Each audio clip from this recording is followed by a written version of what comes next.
In my previous life, my roommate stole my research paper. I reported it to my advisor, but he told me to shut up for the sake of evaluation rankings. Seeing this, my roommate turned around and accused me of plagiarism and slander. I was expelled from school, blacklisted from employment, while she was recommended for graduate school and even named an outstanding graduate. I was utterly devastated. When I opened my eyes again, I was back to the day I discovered the theft. Smiling, I deleted the entire paper. This time, I would make sure my roommate met a miserable end. When I opened my eyes, the dormitory curtain was slapping against the wall with the wind. The computer on the desk was still on, the screen frozen on that paper. Research on optimization of anomaly recognition models based on multivariate perception data. The time in the bottom right corner read, 2:47 a.m., May 13th.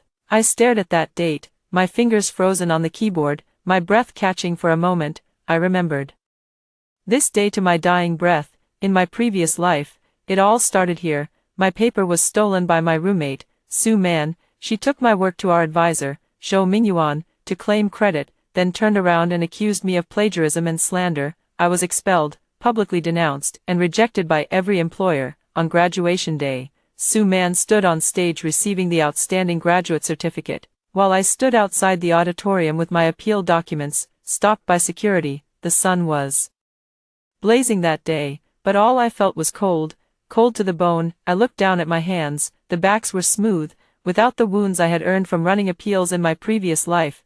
There was a bit of blue ink near my nail, smudged from yesterday's lab notes. From outside the door came the sound of the washroom, someone walking down the hallway with a basin, slippers slapping the floor. I was back to the day I discovered the theft. No, to be precise, back to 1 hour before Sue Man planned to steal my paper. On the bed across from me, Sue Man turned over and asked lazily, "Jixia, you're still up, finished revising the paper?" Her voice was drowsy, sounding like a casual concern from a normal roommate. Last time, I was fooled by her harmless act. I actually thought she cared, and foolishly replied, "Almost done, I'll show it to Professor Zhou tomorrow." Later, while I was in the shower, she copied all the files and data from my computer. The next morning, she was sitting in Zhou Mingyuan's office, holding my paper and claiming it was the result of 3 months of hard work. I looked at the eyes peeking through the gap in her bed and slowly smiled. "Soon," I said, "just a little more." Sue Man hummed in acknowledgement and then asked,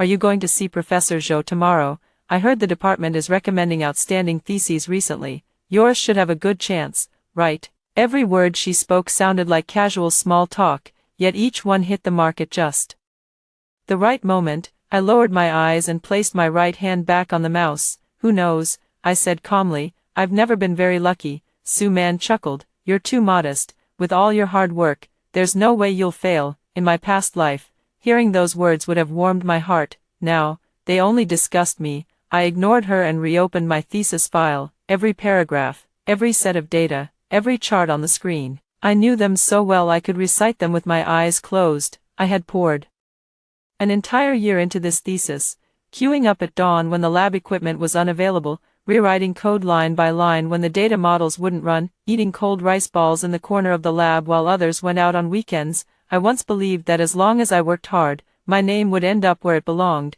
In my past life, reality slapped me hard. In this life, I'm not leaving fairness to others anymore. I opened the file manager and made a copy of the original thesis on my desktop. The truly complete version was exported to an encrypted hard drive and synced to a cloud-based evidence platform I only learned to use in my past life. I packed up the raw experimental data, screenshots of instrument reservations, code submission records, and scanned handwritten drafts. One by one, every file was timestamped, every step captured in a screenshot. Then I returned to the desktop, deleted the core algorithm derivation from the thesis, replaced key parameters, and altered 3 sets of experimental data. Finally, in an inconspicuous paragraph about model optimization, I left a flawed setting that would make the experiment impossible to replicate. The error was subtle, invisible on the surface. Anyone reading the text without actually running the experiment would easily assume it was reasonable, but if someone were asked to reproduce it during a thesis defense, they would inevitably fail. I saved the file and named it Final Thesis Draft, Lin Jixia, DGS. It looked just like a piece of meat placed right at the wolf's jaws. At 3:25 a.m., I closed my laptop. Before leaving with my pajamas and towel, I deliberately left the notebook on the desk. only closing the lid without shutting it down. As I passed Sue Man's bed, I heard her breathing, too light, not like someone asleep. I didn't look back. Carrying my basin, I headed to the washroom. As the hot water poured down, I leaned against the wall, my palms drenched in cold sweat. I had appeared calm through all of that, but I knew I had nearly crushed the keyboard. Being reborn doesn't erase the pain, it just places the knife that once pierced your body back in front of your eyes. I turned off the water and slowly dried my face. In the mirror, my eyes were red, my lips pale, but unlike in my past life, there was no panic. Back then, Lin Jixia could only cry, only explain, only beg someone to look at the truth with her evidence in hand. Not this time, I don't want anyone's pity, I want them to spit out everything they stole, one by one. When I returned to the dorm, Sue Man's bed curtains were already drawn tight, my computer screen was dark, but the indicator light on the external hard drive in the lower right corner had just gone out. I walked to the desk, didn't touch the computer right away, just hung up my towel. I opened my phone's background. The monitoring software had already popped up a record. At 3:31, someone touched the keyboard. At 3:33, desktop files were opened. At 3:35, an external USB drive was inserted. At 3:39, files were copied. At 3:40, the USB drive was removed. I stared at those lines and suddenly laughed out loud. From the bed came Sue Man's groggy voice. Jixia, what are you laughing at? I flipped my phone face down on the desk, my tone light. Nothing, just thought of an interesting experiment. Sue Man fell silent. I sat back in my chair and slowly opened the computer. The fake thesis was still sitting on the desktop, as if nothing had happened, but I knew the cage had already been opened, and the prey had walked right in. The next morning, I woke up later than usual. Sue Man was already made up, wearing a cream-colored shirt, fixing her hair in front of the mirror. Seeing me awake, she smiled and said, Jixia, I'm heading to the library first. I glanced at the blue USB drive in her hand. In my past life, I would never forget that USB drive.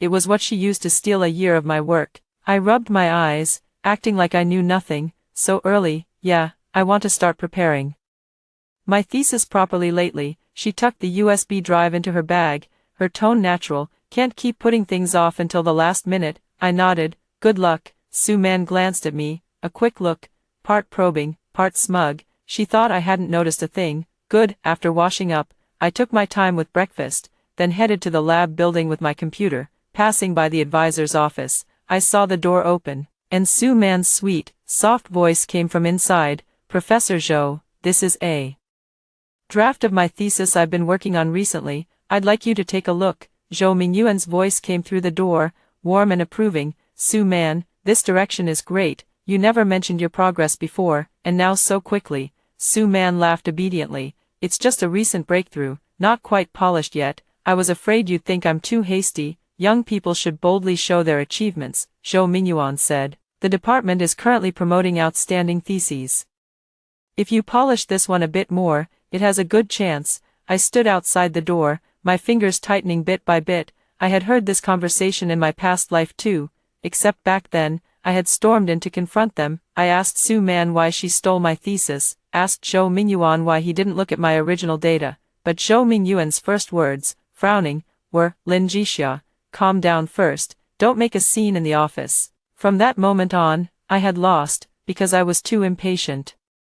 Too chaotic, too much like an emotionally failure. This time, I didn't go in, I just stood outside the door, opened my phone's voice recorder, and captured their entire conversation. A few minutes later, Sue Man came out. Seeing me, her expression shifted slightly, then quickly turned into a smile. Jixia, what are you doing here? I looked at her, looking for Professor Zhou. Sue Man hoisted her bag onto her shoulder. Oh, go on in then, Professor Zhou is in a good mood. I nodded, as she walked past me. The scent of her perfume was strong. I knocked on the door. Zhou Mingyuan looked up and saw me, his smile not yet fully faded. Jixia, come in. I walked in and sat down across from him. On the desk lay a thesis cover printed by Sue Man, with the author column reading, Sue Man. I glanced at it and averted my eyes. Zhou Mingyuan flipped the thesis over, as if casually covering the cover. Looking for me about something, I said. Professor Zhou, it seems like someone has tampered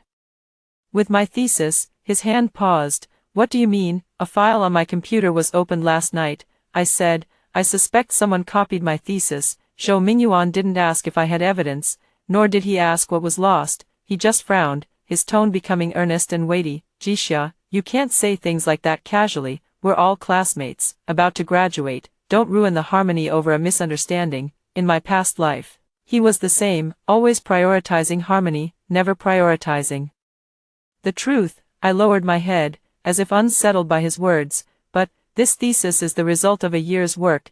Zhou Mingyuan sighed. The teacher knows you've worked hard, but the department is currently evaluating for honors, and if a student accusation scandal breaks out now, it won't look good. Go back first and check again carefully. Maybe you just misremembered. I looked up at him. What if someone really did use my work? Zhou Mingyuan's tone remained gentle as he looked at me. Jixia, you're still young, don't narrow your path. The research circle is small, and reputation matters. These words were like a nail, driven through from my past life to this one. I suddenly wanted to ask him, doesn't my reputation matter? Can my path be blocked by others? But I didn't ask. I just slowly stood up and bowed to him. I understand, Professor Zhou. Zhou Mingyuan's expression relaxed. Good that you understand. You've always been sensible. The teacher has high hopes for you. Go back and refine your thesis further. Don't let your emotions affect you. Okay. I turned and left. The moment I closed the door, the phone's recording interface was still lit. I pressed save and renamed the file. First conversation recording with Zhou Mingyuan. The window at the end of the hallway was open, and the early summer wind poured in, making my eyes sting with emotion. But I didn't cry. In my past life, I cried too much. And by the end, no one listened. In this life, I only preserved the evidence. When I returned to the dormitory, Su Man was sitting at her desk tapping on her keyboard. When she saw me, she immediately switched the screen to a literature page. Fast, but not fast enough. I caught a glimpse of the very paper she had just opened, the one she had rewritten under her own name. What did Professor Zhou talk to you about? She asked with a smile. I put down my backpack. Nothing much. Just asking about my thesis progress. Oh, she said lightly. Professor Zhou seems pretty busy lately, with the department review and all. She deliberately brought this up. In my previous life, I couldn't help but confront her after that exact sentence. I asked if she had taken my thesis, and she immediately teared up, claiming I was wronging her. Chen Mian came back from outside and saw me pointing at Su Man, trembling, while Su Man was sobbing uncontrollably. From that day on, everyone in the dorm thought I was insane. This time, I just smiled. Yeah, everyone's busy. Su Man stared at me for a while, probably not seeing the breakdown she wanted, which made her a bit uneasy. I sat down, opened my laptop, and began typing code as usual. Actually, I wasn't editing the thesis anymore. I was compiling evidence, last night's file access records, USB insertion logs, front-facing camera action screenshots, all exported. I also logged into the lab system and downloaded the equipment reservation records from the past 3 months. Every reservation was under my name, and every data export time matched my handwritten logs. Then I opened the code repository. From the last appeal, I learned that commit history is far more convincing than any verbal explanation. Timestamps, authors, version diffs, every line was clear. I organized all the records into a table, the left column for time, the middle for events, and the right for evidence files. From the first proposal in September last year to the completion of the first draft this May, it totaled 172 entries. Looking at that table, my chest slowly loosened. In my previous life, I had all this too, but I thought of organizing it too late. By the time I reacted, my computer had been taken by the department for inspection, my account was frozen, my dorm had been searched, and even 2 of my draft notebooks were missing. This time, I won't let anyone touch my things. First, at 3 in the afternoon, the class group chat suddenly buzzed. The advisor posted a notice that the preliminary evaluation for the department's outstanding thesis had been moved up. First drafts were due by Monday. The group was filled with groans. Su Man immediately replied with a meme. Come on, everyone, it's the last stretch. Someone replied, you're probably set, right? Heard you've been going to your advisor's office every day. Su Man sent a shy emoji. Not really, I'm still far off. Professor Zhou just gave some casual pointers. A second later, she added, actually, a lot of ideas came from chatting with my roommate. You all helped me a lot. I stared at that line and couldn't help but laugh. She was laying the groundwork. First, chatting with roommates, then later she could say, my thesis was inspired by her. and eventually she could twist it to claim I was jealous of her results. The same pattern. I took a screenshot. When Chen Mian pushed the door open, she happened to catch me taking a screenshot. She froze for a moment. Jixia, why are you screenshotting the class group? I looked up at her. Chen Mian was another roommate, in my past life. She wasn't the one who harmed me, but she wasn't the one who helped me either. She had seen Su Man using my computer in the middle of the night and overheard Su Man saying on the phone, Lin Jixia is easy to fool, but when I needed a witness, she lowered her head and claimed she knew nothing. I hated her back then. Later, after experiencing more, I came to understand that the world isn't filled with bad people, but with people who don't want trouble. I couldn't expect everyone to be brave from the start, but I could let the evidence make the choice for them. I saved the record, just keeping a record. Chen Mian put down her bag and hesitated. Are you and Su Man having a conflict? Su Man happened to walk in from the balcony, drying her hands with an innocent smile. Who's having a conflict with whom? I have no idea. Chen Mian immediately shut up. I closed my laptop. No, we're about to graduate. Who has time for conflicts? Su Man's smile grew sweeter. Exactly, Jixia has been under too much pressure lately. I'm worried she'll burn out. As she spoke, she walked behind me and casually placed her hand on the back of my chair. How's your thesis coming along? Want me to take a look? My body instinctively tensed. After my computer was tampered with in my past life, I couldn't stand having anyone behind me for a long time. That feeling of having my things peeked at, taken, and renamed was like a cold hand gripping my throat. I pulled my laptop closer to me and looked up at her. No need. Su Man's smile stiffened. I was just trying to help. I know, I said. That's why I don't want to trouble you. The dorm fell silent for a few seconds. Chen Mian busied herself with organizing her clothes, pretending not to hear. Su Man let go of the chair back, her tone tinged with grievance. Jixia, do you have a problem with me? Here it came. Her specialty. If I said anything harsh, she'd get teary-eyed. Once she teared up, everyone around would think I was being aggressive. I swiveled my chair to face her. No, I don't. My tone was flat. I just think it's better to write a thesis yourself, don't you think? Su Man's face paled instantly, but she quickly forced a smile. Of course. She returned to her seat, and the force of her typing grew noticeably heavier. I stopped looking at her. That night, I logged into an off-campus academic forum. In my past life, after being expelled, I had used this forum to ask many questions about seeking justice, but by then it was too late, as much of the evidence had already disappeared. First, I registered an anonymous account to post. The title was, If Someone Copies a Research Paper Beforehand, How Can the Original Author Prove Ownership of the Work? The body was very short. No emotions, no accusations, just questions. 1. Can the timestamp of raw data prove ownership? 2. Can the code submission records and instrument reservation logs form a chain of evidence? 3. If the other party actively submits the paper after obtaining it, can that prove their use? 4. If the advisor is aware but asks to suppress the dispute, how should one preserve evidence? Half an hour after posting, there were many replies. Some suggested finding the student counselor, some said to call the police directly, and others advised not to make a big deal of it yet, as graduation was important. I looked at those replies without any ripple in my heart, until a new reply popped up. The username was Yen, and he only replied with one sentence, proving that you wrote it isn't enough. You need to prove that the other party couldn't have written it. I stared at that sentence for a long time, my fingers hovering over the screen, and suddenly felt as if a door had been knocked on. That statement was too precise. In my past life, I had always tried to prove that, this is mine, but Zhou Mingyuan and Su Man only needed to insist. She also participated in the discussion, to muddy the waters. What I needed to prove wasn't just that I wrote it, I also needed to prove that Su Man simply couldn't write it. I clicked on the person's profile. The bio had only one line, data model reproduction, scientific research project review. I sent a private message. If the other party has already obtained a flawed version, should I immediately prevent them from using it? He replied 10 minutes later. No.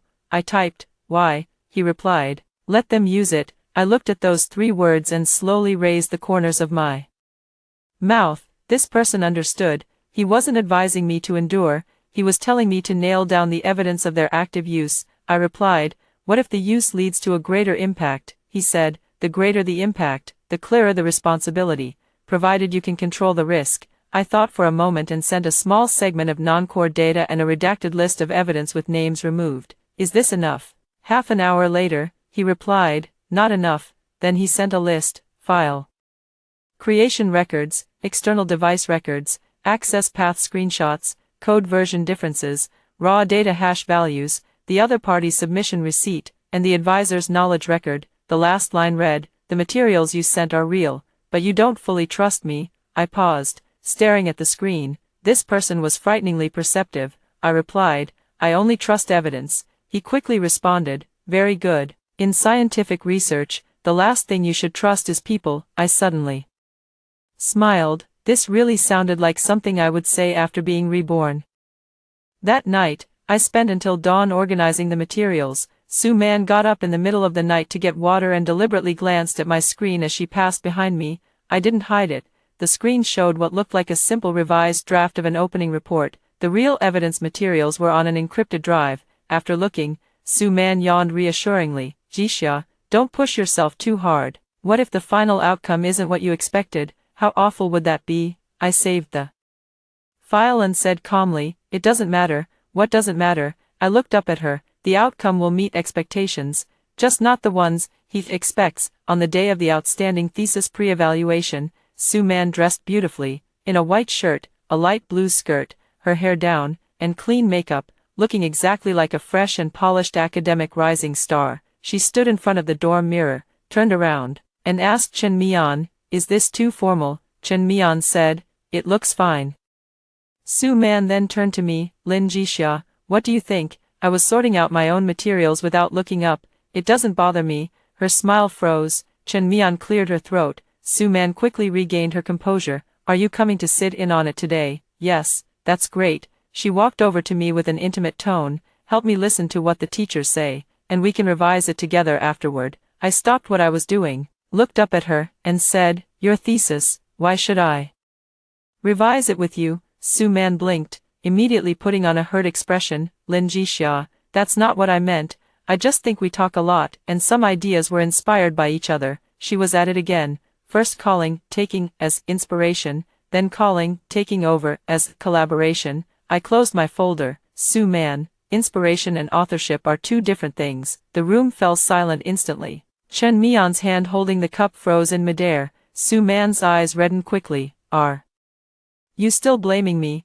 "But, I really don't know what I did to upset you. In my past life, just like this, everyone would turn to me, as if I were the one being aggressive. This time, I didn't play along. I just picked up my bag. Let's go. The pre-evaluation is about to start." The pre-evaluation was held in the small lecture hall on the third floor of the college building. A few teachers sat in the audience. Along with about a dozen students sitting in, Zhou Mingyuan sat in the front row, whispering with another teacher. When he saw Sue Man walk in, he gave her an encouraging smile. When he saw me, his smile faded slightly. I found a seat on the far side in the last row, sat down, and turned on my voice recorder. Sue Man was the fifth to go up. She stood by the projector screen, her voice clear. "Good morning, teachers. My thesis is titled, Research on Outlier Detection Model Optimization Based on Multimodal Sensing Data." As soon as she announced the topic, people in the audience glanced at me. Everyone in the class knew this was originally my direction, since I'd practically lived in the lab for the past year, but Sue Man acted as if she didn't notice those looks and continued. She talked about the research background, the model design, the experimental results. Much of it was what I had written, and even one slide's graph axis format was identical to my original draft. My fingertips went cold, not from fear, but from disgust. In my past life, I stood up and confronted her. At this exact moment, I said, "That's my graph." Sue Man burst into tears right there. Zhou Mingyuan frowned and told me to leave and calm down, and from then on, everyone said, "Lin Jixia is unbalanced. She can't stand her roommate being better than her." This time, I sat perfectly still. After Sue Man finished speaking, a teacher surnamed Lu flipped through the materials and asked, "In your model optimization, why did you set the third set of parameters to 0.72? Did you conduct any comparative experiments?" Sue Man's smile stiffened slightly. "This is an empirical value obtained after multiple rounds of debugging." Teacher Lu pressed on, "How many rounds of debugging? Do you have records?" Sue Man paused for a second. "The records are in the original experimental logs. I didn't bring them all today." Zhou Mingyuan interjected, "An undergraduate achieving this level is already impressive. The completeness can be supplemented later." Teacher Lu nodded without further inquiry. I lowered my eyes and wrote in my notebook, first cross-examination, unable to answer. Then another teacher asked, what was your experimental environment, how was the data source cleaned? This time, Su Man struggled more. She could recite the sentences from her paper but couldn't explain why each step was taken, because those nights sitting in the lab cleaning data were mine, not hers. A few students in the audience began whispering, isn't Su Man working on this direction? Wasn't Lin Jixia running this before? Maybe they did it together. I heard it but said nothing. This wasn't enough. I couldn't let Su Man stumble in a small arena. I wanted her to reach a higher platform, where everyone could see her. After the preliminary evaluation, Su Man ranked second. Zhou Mingyuan looked displeased but still comforted her. It's okay, the teachers just want your materials to be more detailed. Go back and fill in the experimental records. Su Man nodded obediently. Thank you, Teacher Zhou. I'll revise it properly. Her gaze swept over me, and in that instant, the obedience in her eyes vanished, replaced by resentment.